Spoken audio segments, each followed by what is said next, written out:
주법 안녕하세요 아님들 착한형입니다. 식사는 하셨는지 모르겠습니다. 저는 퇴근하기 전에 또 우리 아우님들한테 도움이 되는 영상을 하나 찍고 퇴근하려고 이렇게 카메라를 켰습니다.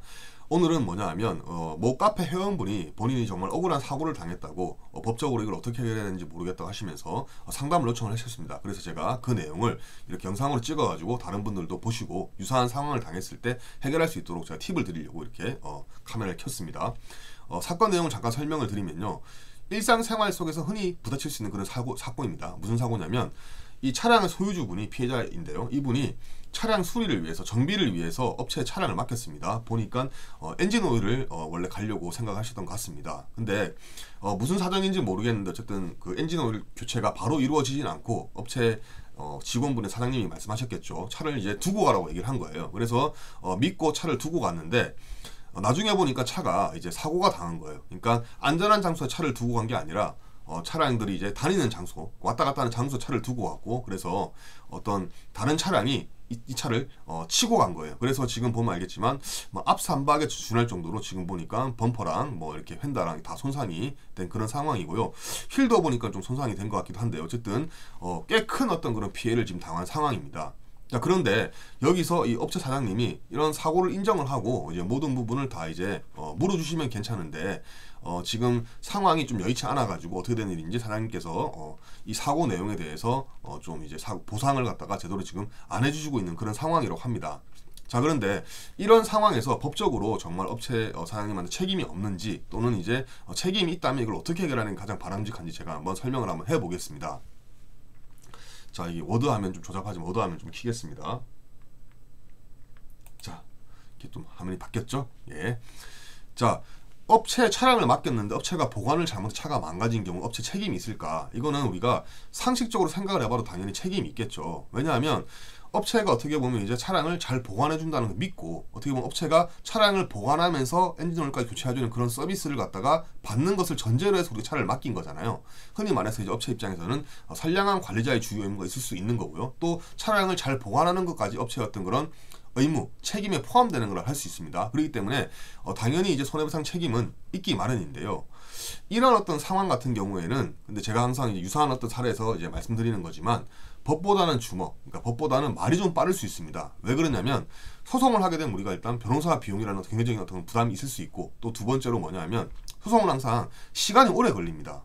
금방 끝나지 않아요. 동사무소에서 등 못 떼듯이 금방 끝나지가 않습니다. 그렇기 때문에 시간적 비용과 다른 어떤 경제적인 비용을 생각한다고 한다면 그냥 서로 원만하게 합의하는 게 제일 좋습니다.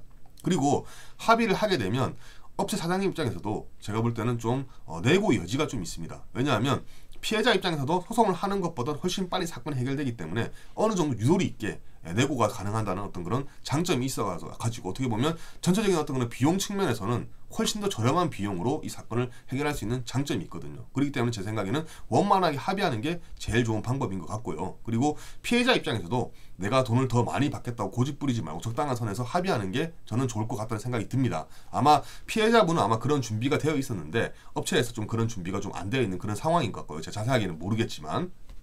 그리고 좀 오해가 있는 게, 이런 상황에서 그럼 결론적으로 말했을 때 우리가 손해배상 책임을 끝까지 물을 수 있는가 생각이 들 수가 있는데요. 요거는 어떻게 보면 그 책임이, 손해배상 책임이 굉장히 명확한 어떤 그런 사례에 속하기 때문에 소송에서 이기는 데는 제가 볼 때는 별 문제가 없을 것 같고, 끝까지 진행을 해서 우리가 손해배상 책임이 누가 있는지 확인을 받은 다음에 그 다음 우리가 흔히 말하는 딱지 붙이고 차압한다든지 통장을 갖다 압류해서 돈을 뺀다든지 그런 추가적인 어떤 그런 집행이라고 하거든요. 그런 조치까지 충분히 마무리가 가능해 보입니다. 그러니까 개인 사업자일 수도 있고 또는 법인일 수도 있는데, 그 개인 사업자 명의 또는 법인 명의 재산에 대해서 흔히 말하는 어떤 강제 집행이 가능하기 때문에 이 책임을 피해 나갈 수 있는 방법이 제가 볼 때는 있는 것 같지는 않거든요. 그래서 업체 입장에서도 그냥 원만하게 합의하는 게 최선의 방법인 것 같다는 생각이 듭니다. 자, 그런데 여기서 한 가지 더 짚고 넘어가야 될 게 뭐냐 하면, 원래는 이제 업체에서 구두로 원만하게 해결해 주기로 약속을 했다라고 하더라고요. 근데 그런 약속이 효력이 있느냐라고 이제 제가 이제 법적으로 이제 풀어드리자면, 잠깐 요 약속이 어떤 약속이냐 한번 보겠습니다. 약간 좀 이제 익숙하지가 않아가지고 한번 볼게요. 잠깐만요. 자, 이 사고 사진인데요. 쭉 내려서 보면 업체에서 처음에는 뭐 이렇게 차가 출고가 되면 뭐 광택해주고 여러 가지 어떤 서비스를 해주겠다고 이렇게 약속을 했다고 하는데요. 근데 이거 같은 경우는 아쉽겠지만 이 약속이 있었다는 것을 어쨌든 우리가 피해자가 입증을 하지 않는 이상에는 약속이 뭐 이렇게 큰 의미가 있는 어떤 그런 상황은 아닌 것 같아서 구두 약속 자체에서 어떤 그런 효력을 기대하기는 좀 어려운 상황인 것 같습니다. 자, 그래서 전반적으로 제가 이제 설명을 좀 이제 마무리하자면. 사실 이제 잠깐 망설이다 다시 이제 워드를 켤라 그랬는데 이렇게 마무리하면 더 나은 것 같습니다. 죄송합니다. 어쨌든 전반적으로 설명을 드리면 이런 상황에서 어쨌든 우리가 수리를 맡겼는데 수리 어떤 그런 문제가 아니라 보관상의 잘못으로 뭔가 잘못돼가지고 이제 물건이 망가졌다. 그런 경우는 당연히 이제 업체에서 보관상의 어떤 책임을 져야 되고 이왕 책임질 거 그냥 원만하게 합의하는 게 좋은 것 같다. 그게 제 결론입니다. 충분한 답변이 되시는지 모르겠지만 어쨌든 사건이 원만하게 잘 해결됐으면 좋겠고요. 이런 유사한 상황이 발생한 우리 아우님들이 사건 해결할 때 도움됐으면 좋겠습니다. 자, 오늘 이만 물러가도록 하겠습니다. 자, 물러갑니다. 준법. 자, 진짜 물러갑니다.